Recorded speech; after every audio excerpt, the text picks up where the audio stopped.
Hello everyone, welcome to प्रेपनेशन।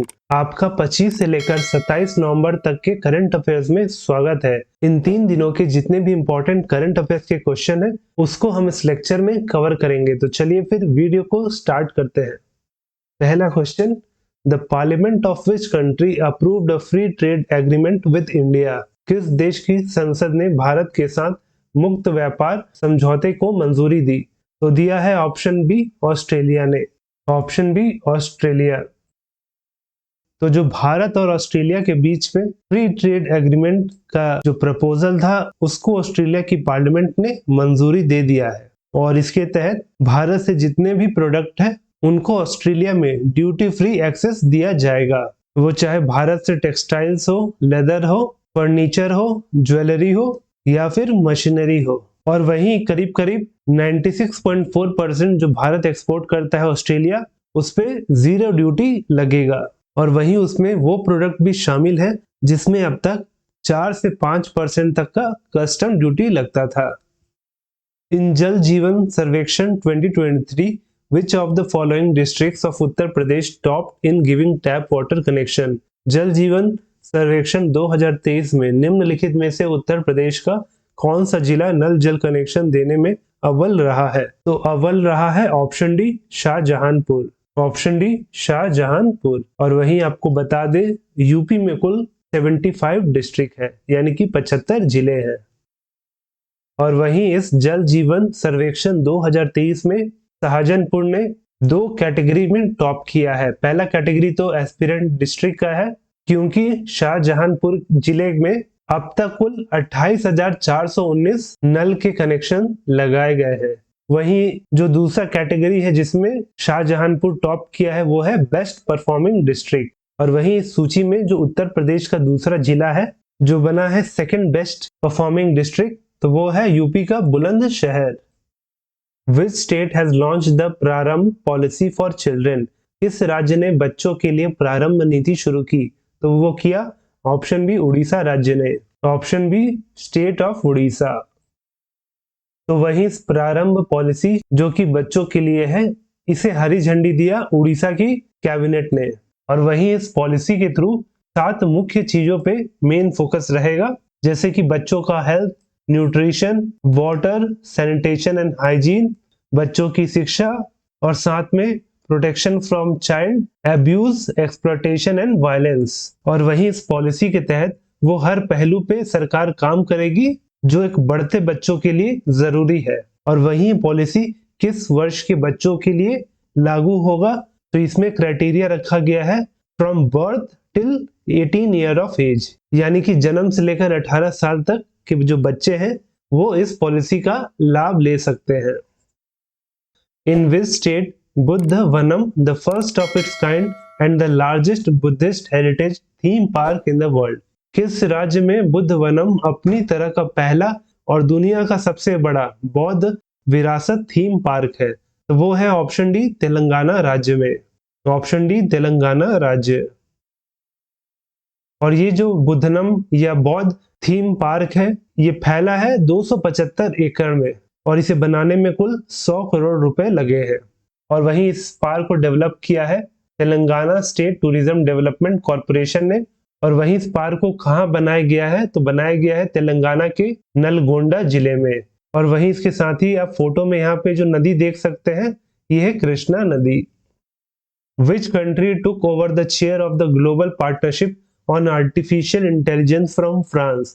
किस देश ने फ्रांस से आर्टिफिशियल इंटेलिजेंस पर ग्लोबल पार्टनरशिप की अध्यक्षता की? तो अब इस global partnership on artificial intelligence को चेयर करेगा भारत। Option A, India. और वहीं भारत इसे अगले साल के लिए इस काउंसिल को चेयर करेगा। वहीं इस साल वाला जो समिट था वो उसका 3रा एडिशन था, जिसे फ्रांस चेयर कर रहा था और ये हो रहा था जापान के टोक्यो में। और वहीं समिट में भारत की तरफ से रिप्रेजेंट कर रहे थे राजीव चंद्रशेखर जी, जो है union minister of state for electronics and information technology. और इन्होंने इस मीटिंग को वर्चुअली अटेंड किया था। वहीं global partnership on artificial intelligence 2020 को स्थापित हुआ था और उसी समय भारत भी इसका सदस्य बना था। और वहीं इस GPEI का मुख्य काम क्या है? तो इसका जो मेन काम है कि to support responsible and human centric development and use of artificial intelligence, यानी कि जो आर्टिफिशियल इंटेलिजेंस का जो यूज हो वो पॉजिटिव और साथ ही साथ रिस्पॉन्सिबल वेज में होना चाहिए। और वहीं इस GPEI के कुल 25 मेंबर देश सदस्य हैं। Rajnath Singh was on a 2-day visit to which country to co-chair the first India ASEAN Defense Ministers meeting? Rajnath Singh पहली भारत आसियान रक्षा मंत्रियों की बैठक की सह-अध्यक्षता करने के लिए किस देश की 2 दिवसीय यात्रा पर थे? तो वो थे ऑप्शन बी कैम्बोडिया के। Option B Cambodia.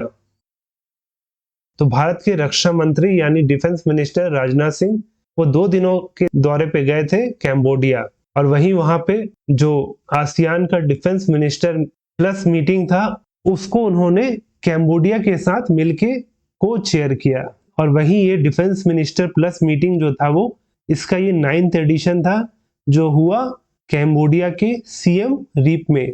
और वहीं भारत को इसे को चेयर करने का मौका इसलिए मिला क्योंकि भारत और आसियान के बीच में जो रिलेशन है उसका 30 साल पूरा हो गया है। वहीं बात करें कैम्बोडिया की तो इसका कैपिटल है फिनोम पेन और वही करेंसी है Cambodian real. Cambodian real. Who has taken over the charge of CEO of khadi and village industry commission जो है मुंबई में? खादी और ग्रामोद्योग आयोग मुंबई के CEO का पदभार किसने संभाला? तो संभाला है ऑप्शन सी विनीत कुमार जी ने। Option C Vineet Kumar. और वहीं जो KVIC है वो आता है under ministry of micro small and medium enterprise के अंदर। वहीं इससे पहले विनीत कुमार जी चेयरमैन रह चुके हैं श्यामा प्रसाद मुखर्जी पोर्ट के, और इसके साथ ही वो चीफ इलेक्ट्रिकल इंजीनियर भी रह चुके हैं इन मुंबई रेलवेज विकास कॉरपोरेशन लिमिटेड में। Qasim Jomart Tokayev was elected as the president of which country in November 2022? Qasim Jomart Tokayev को नवंबर 2022 में किस देश के राष्ट्रपति के रूप में चुना गया था? तो चुना गया था option A Kazakhstan. Option A Kazakhstan. तो जो कासिम जोमार्ट टोकायेव जी है वो वर्ष 2019 में कजाकिस्तान के प्रेसिडेंट बने थे, और वहीं फिर इस साल 2022 में वापस से वो री इलेक्ट हुए हैं एज प्रेसिडेंट। और वहीं इस बार के इलेक्शन में उन्होंने 81% वोट हासिल किया। वहीं बात करें कजाकिस्तान की तो राजधानी अस्ताना है, वहीं करेंसी है कजाकिस्तानी टेंगे, और वहीं प्राइम मिनिस्टर है Alikhan Smailov. Alikhan Smailov. South western command of the Indian army conducted integrated fire power exercise Shatrunash in which state? भारतीय सेना के दक्षिण पश्चिमी कमान ने किस राज्य में एकीकृत अग्नि शक्ति अभ्यास शत्रुनाश आयोजित किया? तो वो किया ऑप्शन ए राजस्थान में। Option A Rajasthan. तो सबसे पहले एग्जाम में आपसे ये पूछेगा कि शत्रुनाश एक्सरसाइज जो है वो किसके द्वारा किया गया था? तो किया गया था इंडियन आर्मी का साउथ वेस्टर्न कमांड द्वारा, और कहा? तो राजस्थान के थार डेजर्ट में। तो मेनली यही चीज आपकी exam point of view important है। Who has been conferred the Gandhi Mandela award 2022? Gandhi Mandela पुरस्कार 2022 किसे प्रदान किया गया था? तो किया गया था ऑप्शन सी दलाई लामा को। Option C Dalai Lama. और वहीं दलाई लामा को ये अवार्ड दिया गया था धर्मशाला के मैक्लोडगंज में जो आता है हिमाचल प्रदेश में, और इस अवार्ड को दिया था हिमाचल प्रदेश के गवर्नर राजेंद्र अर्लेकर जी ने। और वहीं ये 14 दलाई लामा है जिनका ओरिजिनल नाम है ग्यालवा रिनपोचे, जो वहाँ पे जो टिबेटन लोग हैं उनको उसी नाम से बुलाते हैं। और वहीं ये करंट दलाई लामा है, तो ये हाईएस्ट स्पिरिचुअल लीडर है और साथ में फॉर्मर हेड है of the state of Tibet. Which company was awarded Partner of the Year 2022 award by Procter and Gamble? Procter and Gamble द्वारा किस कंपनी को Partner of the Year 2022 award से सम्मानित किया गया? तो किया गया option D Matrix India private limited को। Option D Matrix India private limited. और वहीं इस Matrix business service India limited का हेडक्वार्टर चेन्नई में है, और इसे 2022 का पार्टनर ऑफ द ईयर 2022 का अवार्ड मिला है बाय प्रॉक्टर एंड गैम्बल, और वहीं इसे ये अवार्ड दिया गया था USA में। Which university has one the Maulana Abul Kalam Azad trophy 2022? किस विश्वविद्यालय ने मौलाना अबुल कलाम आजाद ट्रॉफी 2022 जीता है? तो जीता है option A Guru Nanak Dev university ने। Option A Guru Nanak Dev university. तो अभी नेशनल स्पोर्ट्स अवार्ड 2022 अनाउंस हुआ था और इसे अनाउंस किया था ministry of youth affairs and sports ने, जिसके यूनियन मिनिस्टर है Anurag Thakur ji.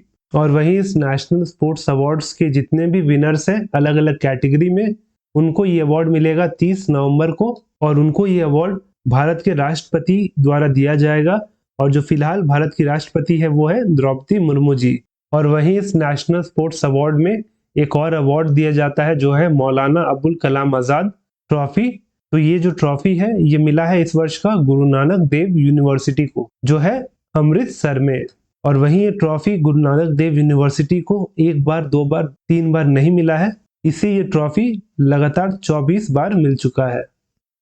Who among the following has been conferred with the prestigious doctor Kalam Seva Puraskar? निम्नलिखित में से किसे प्रतिष्ठित डॉक्टर कलाम सेवा पुरस्कार से सम्मानित किया गया है?